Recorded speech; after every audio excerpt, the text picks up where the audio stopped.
There are many fascinating and wholesome ways that winter holidays are celebrated around the world. Storytelling is a large part of these celebrations, and out of these stories, many of these comforting characters have become familiar symbols during this special time of year.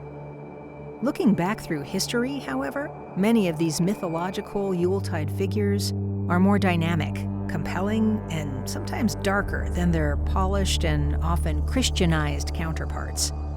Krampus is just one of these sinister Yule characters that has become more popular in the United States in recent years. But there are many other monstrous entities found throughout other Germanic cultures. For example, rather than worrying about getting coal in their stockings, the children of Iceland watch out for a ghoulish, giant feline with glowing eyes and a taste for humans, peeking at them through their windows around Christmas time.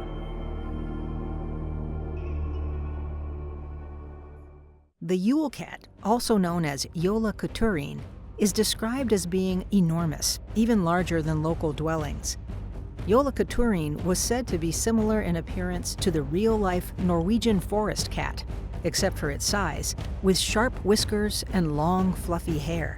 The modernized story of the Yule cat was born from a poem in a book published in 1932 called Christmas is Coming. Some of the poem's translations paint a chilling picture of this murderous feline. He roamed at large, hungry and evil, in the freezing Yule snow. In every home, people shuddered at his name. If one heard a pitiful meow, something evil would happen soon.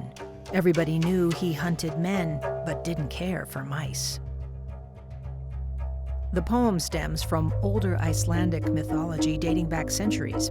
It warns that those who haven't received new clothes by Christmas, particularly children, are at risk of being attacked and eaten by the Yule cat. The cat is said to stalk and target children with torn, tattered, or frayed clothing before carrying them off to be devoured. The idea of a giant rapacious cat is not unheard of in Icelandic culture, and the Yule cat is not the only threat of its kind. In an episode of PBS's Monstrum, Dr. Emily Zarka notes that Iceland has other dangerous mythic felines as well. There is the legend of the ghoul cat, or wasteland cat, which has the ability to bury itself underground and grow larger in size. It then resurfaces to hunt and attack unsuspecting birds, sheep, and humans. The legend even says that the cat's stare alone can be enough to kill a person. Additionally, 2 giant flying cats are said to pull a wagon across the sky, carrying Freya, the goddess of love and sorcery.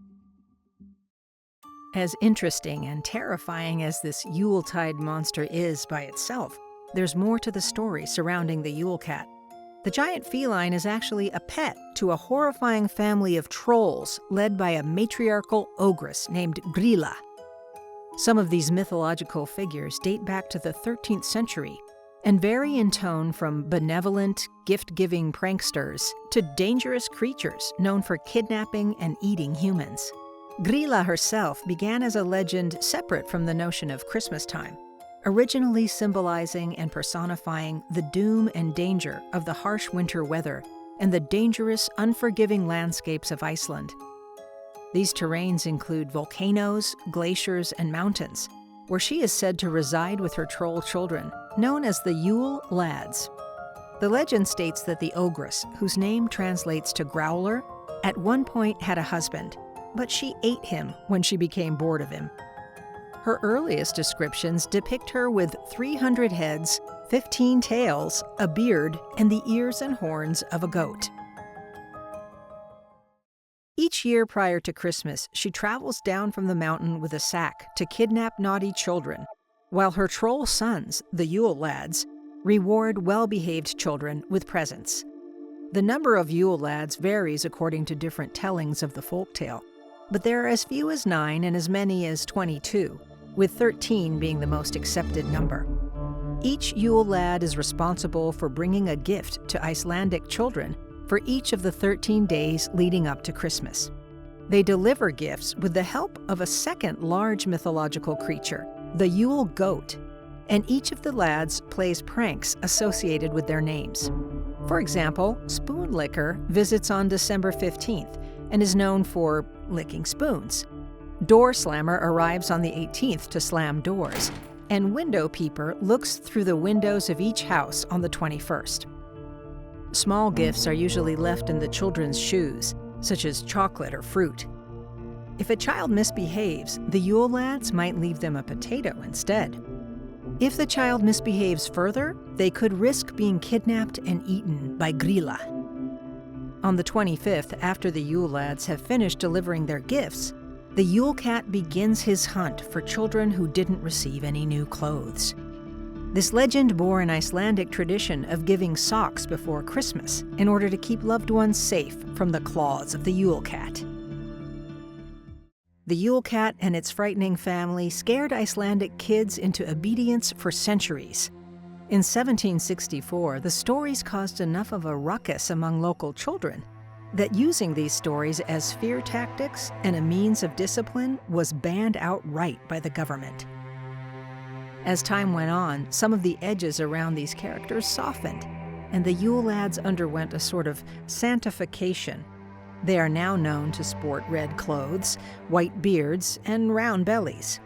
However, the somewhat brutish nature of these earlier Yuletide figures reveals important values in Icelandic history and culture that were instrumental to a healthy society. As far back as the Middle Ages, Iceland's principal export was sheep's wool. Manufacturing wool clothing and products contributed majorly to the overall economy of the country and was essential to individual communities. The sale of wool not only helped keep families financially stable through the harsh winter months, it also ensured that families had enough wool to face the dangerously cold conditions themselves. Each member of the family was expected to contribute to the practice of harvesting the wool from sheep, processing it, and turning it into garments and other products. Children and domestic workers who helped their families sufficiently prepare and weave the wool during the autumn and early winter months would be gifted wool articles of clothing in exchange, such as socks. Those who didn't sufficiently help their families prepare for winter would not receive a garment. The reasoning behind the legend of the Yule Cat may have been to support a strong work ethic directed toward families' wool production leading up to the coldest parts of the winter months. It may have also served as a warning to those who didn't assist enough, with the threat of being eaten by the giant cat. In this sense, the symbolic danger of the Yule Cat likely represented the real risks associated with an unproductive season. Whether you prefer a haunting tale of child-eating ogres and giant cats, or a more wholesome story of friendly gift-giving trolls, it's important to heed the central message of these legends and do your part to support your friends, family, and community through whatever tough times may lay ahead this holiday season. Thanks for tuning in to this episode of Haunting History.